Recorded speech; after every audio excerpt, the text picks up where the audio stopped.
Petit bilan avant de commencer, j'ai terminé une formation de graphisme en décembre dernier, et cette année j'en ai profité pour approfondir un peu mes connaissances, pour améliorer mes productions, et faire un point aussi. D'où le best-of de mes musiques que j'ai partagé en début d'année, en choisissant parmi celles que j'ai créées depuis le début de cette chaîne. D'ailleurs vous pouvez voir que j'ai mis pas mal de vidéos en privé, parce que j'ai fait plusieurs best-of et des albums complets, donc ça servait à rien de tout laisser à... Ça faisait trop de vidéos inutiles au final. Mais j'ai quand même produit quelques projets cette année, 2 dossiers et une nouvelle. Celui de cette vidéo sur la peur est le premier. Le second, consacré à la musique électronique, suivra. Il est écrit mais je vais encore faire la correction du texte et j'ai envie de faire une meilleure mise en page, plus graphique cette fois que les autres dossiers. Donc ça va me prendre un peu de temps. Entre-temps, je sortirai ma nouvelle, Le Filandreux, issue de mes recherches sur le dossier sur la peur. J'en reparlerai plus loin dans cette vidéo.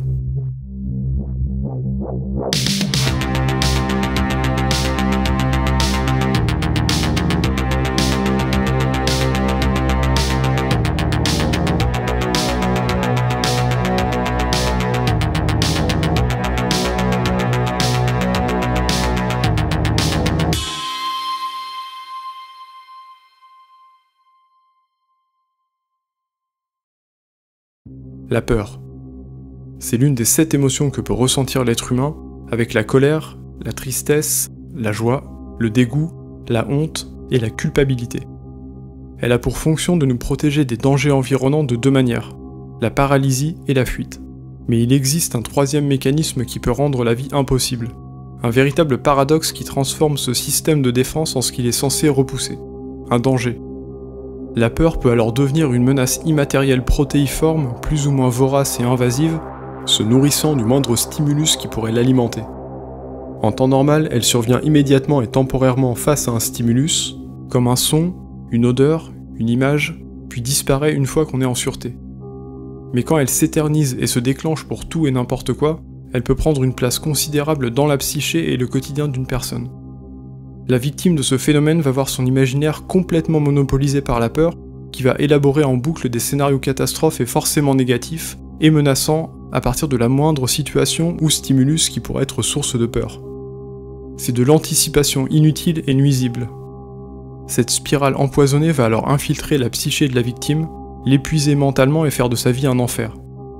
Elle va petit à petit, par anticipation et dans le but d'éviter ce sentiment de peur, fuir tout stimulus et situation qui pourrait en générer, jusqu'à parfois s'enfermer et s'isoler. C'est la peur d'avoir peur, la phobie. Heureusement, il existe des solutions. Déjà, plusieurs méthodes comme l'activité physique ou des traitements médicamenteux adaptés peuvent permettre de récupérer physiquement dans un premier temps, comme une béquille mentale, histoire de pouvoir recommencer à penser. Puis avec un travail de fond, avec la psychanalyse par exemple, on peut arriver à identifier le problème, la peur, ses origines et les déclencheurs des crises.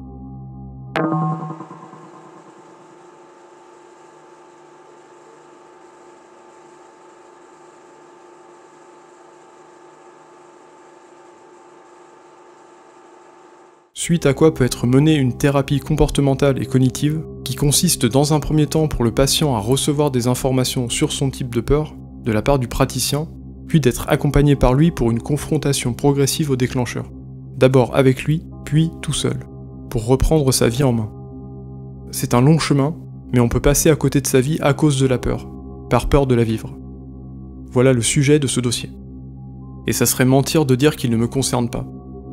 Ce projet est la conclusion d'un long processus personnel, démarré en même temps que ma chaîne YouTube et qui me permet de véritablement démarrer le type de création orienté horreur et fantastique que j'ai en tête depuis quelques années maintenant, mais pour lesquelles j'attendais d'être prêt et d'avoir accumulé assez de connaissances et de techniques.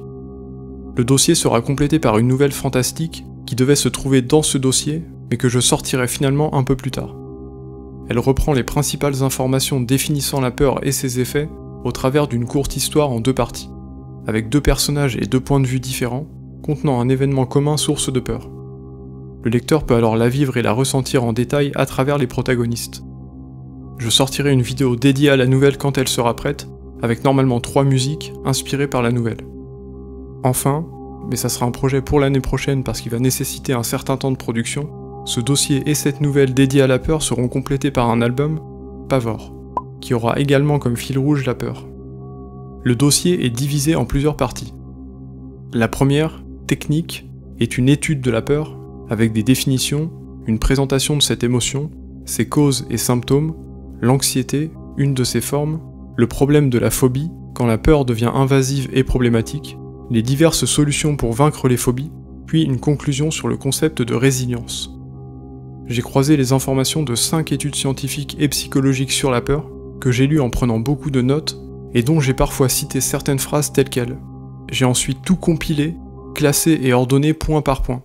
Et j'ai surligné tous les textes repris tels quels des 5 sources, chacun d'une couleur différente, pour plus de clarté et éviter d'avoir à citer à chaque fois d'où vient telle phrase ou tel concept. Dans une seconde partie, je reviens sur plusieurs sujets sources d'angoisse et de peur que nous avons tous subis ces dernières années, le terrorisme, la pandémie et certains effets néfastes des réseaux sociaux. Pas de politique ou de parti pris ici, le sujet c'est la peur générée par ces événements et les effets qu'elle a eus sur la psyché des gens. La troisième partie, semi-autobiographique, m'est venue en écrivant la première, à savoir mon rapport à la peur, en reprenant les principaux moments de ma vie où j'en ai ressenti. Certains de ces moments font partie de mes plus anciens souvenirs, tous liés à des émotions très intenses, positives ou négatives. La peur a toujours fait partie de ma vie, de l'enfance à aujourd'hui et sous différentes formes. Quand je m'en suis rendu compte en me renseignant sur le sujet de ce dossier, ça a été comme une myriade de points isolés qui se sont reliés en un éclair. Pour information, ces événements ne contiennent rien de personnel et ne concernent que moi. L'idée n'est pas de dévoiler ma vie privée parce que c'est complètement inutile et sans intérêt. Je m'en suis simplement servi dans l'idée de rester dans cette étude de la peur en me prenant ici comme exemple, comme sujet d'analyse. Cette partie a abouti sur une conclusion inattendue en me souvenant de l'effet de la peur sur l'imaginaire, à savoir qu'elle le sollicite beaucoup et souvent pour rien. Je n'ai pas pu m'empêcher de voir un lien entre mes diverses peurs profondes de l'adolescence et le début de mes créations, après le lycée. Mon imaginaire a toujours pris beaucoup de place et avec le recul, ce n'est pas impossible qu'imaginer tous ces scénarios et ces histoires ait été un moyen de fuir la réalité et de garder un équilibre mental, pour faire face à plein de petites peurs isolées jamais traitées qui se sont accumulées et transformées en un énorme problème insurmontable. Avec le temps, cet imaginaire est moins présent ou actif mais se manifeste de manière plus naturelle, sans répondre à un besoin d'évasion de la réalité. D'ailleurs, petite parenthèse, mais commencer à partager mes créations sur un blog, sur YouTube et sur les réseaux sociaux m'aura permis de me débarrasser de plusieurs peurs, et aussi de passer de l'écrit à l'oral, pour incarner mes textes et mes idées. C'était un exercice nécessaire si je voulais avancer. Dans la partie d'après, j'ai donc suivi ce lien entre peur et imaginaire en étudiant celui entre peur et fiction. D'abord avec une lecture qui a été une véritable révélation littéraire, la nouvelle La peur de Stefan Zweig. Un auteur dont je trouve la plume fascinante pour la manière dont elle dépeint les psychologies des personnages et le rapport de gens normaux au quotidien. Je vais reprendre ici une des phrases que j'ai écrites pour cette partie. C'est un écrivain qui observe la vie avec une loupe et brosse des portraits détaillés de personnages du quotidien ainsi que de leur psychologie et angoisse. Le livre qui contenait la nouvelle en contient d'autres, toutes différentes et excellentes. Je vous les recommande vraiment si vous ne les avez jamais lus, c'est rapide et pour la plupart, on ne sait pas où ça va quand on lit et la fin n'a rien à voir avec le début. Parfait pour ceux qui aiment être surpris par un final, ce qui n'est pas mon cas mais je sais que des gens aiment ça. J'ai enchaîné en passant de la fiction à l'art en général, avec une partie contenant plusieurs sous-parties dédiées à la place ou le rôle de la peur dans différentes œuvres. Le Horla, le Chapeauté 2 et Beau is Afraid, pour les avoir vus alors que j'étais en train d'écrire ce dossier, mais aussi 2001 et Alien, forcément, que j'évoque brièvement, ainsi que le rapport entre horreur et féminité dans la fiction, avec notamment une sous-partie consacrée à Junji Ito. Car les mangas d'horreur sont principalement destinés à un lectorat féminin au Japon, et ces mangas ont souvent pour protagonistes de jeunes femmes. Enfin, j'ai conclu cette dernière grande partie avec 2 sous-parties, une où je m'interroge sur les peurs futures, dans un avenir proche, les formes qu'elles pourraient prendre et leurs sources, notamment avec le changement climatique, les potentielles formes de vie extraterrestres et l'intelligence artificielle. Et je conclus avec une sous-partie analysant certains points intéressants d'un échange que j'ai eu avec ChatGPT, que j'ai aussi mis en intégralité en annexe. Je dis échange car ça n'est pas une IA consciente. Ça reste juste une expérience de pensée, rien de plus. Pour finir, 2 choses que je retiendrai des recherches de ce dossier, le concept de la méditation. Je ne sais pas pourquoi, mais j'avais ce cliché de la personne sous une cascade qui se coupe du monde et se concentre sur soi pour être plus calme, mais ça c'est plutôt le but de la relaxation. La méditation, c'est davantage se mettre dans un état mental d'acceptation du monde, de ce qui nous entoure, sans penser ou juger.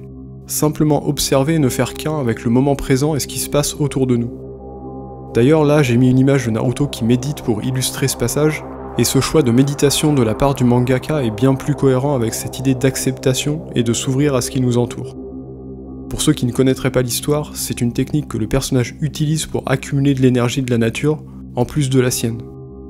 La deuxième chose, c'est la peur de stimuli qui ne sont autres que de simples petites variations physiques ou physiologiques corporelles que le cerveau identifie comme des effets de réaction à une peur. Rythme cardiaque élevé, sudation, etc. Par exemple, le rythme cardiaque augmente un peu et la personne ressent de la peur pour aucune raison logique. Ça peut aller jusque-là. Mais la peur peut avoir d'autres effets insoupçonnés que je vous laisse découvrir dans ce dossier. Le lien du PDF est disponible dans la description. Je vous souhaite une bonne lecture.